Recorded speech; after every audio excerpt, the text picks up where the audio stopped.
Magandang araw po mga boss. Meron po tayong tatlong pakal na available. Yan. Ito po yung mga natira sa nung nakaraang batch.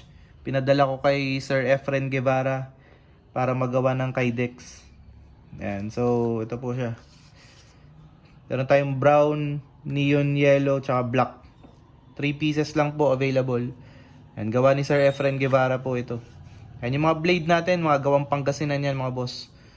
Yan. So, sinuportahan lang natin si Sir Efren sa ano niya, sa kaluban. Siya gumawa ng kaluban. And pakal knife po,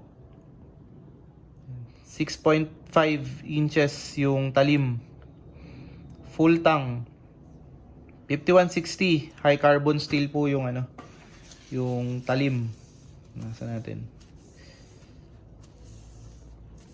And quench in oil. Kamagong yung ano niya, yung scales. Full tang. Ayan. So, shout out kay Sir Efren Guevara. Ito yung ano niya. Ayan. So, pwede natin i-ship yan.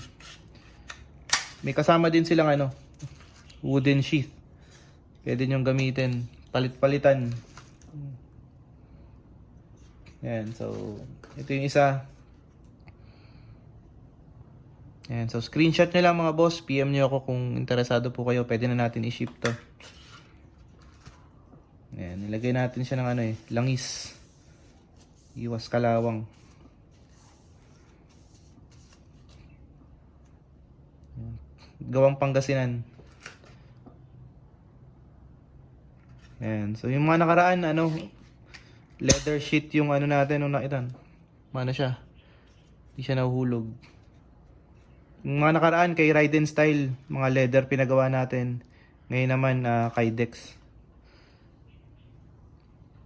Ayan. Sumusuporta din tayo sa mga local artisan na gumagawa ng mga kaluban. Ito kulay itim.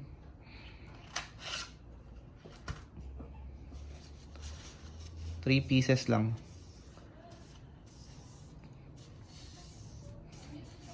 Ayan. Pwede na natin ipadala yan mga boss.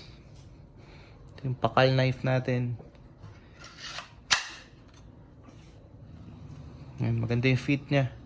Pwede nyo lagyan ng clip. Ayan, kayo nang bahala sa clip. Makakabili naman sa Lazada, Shopee ng mga clip niyan . Ito kasama, pero pwede nyo palit-palitin. Kasama yung ano niya, kaluban. So ayun lang mga boss. Thank you po. Maraming salamat po mga boss.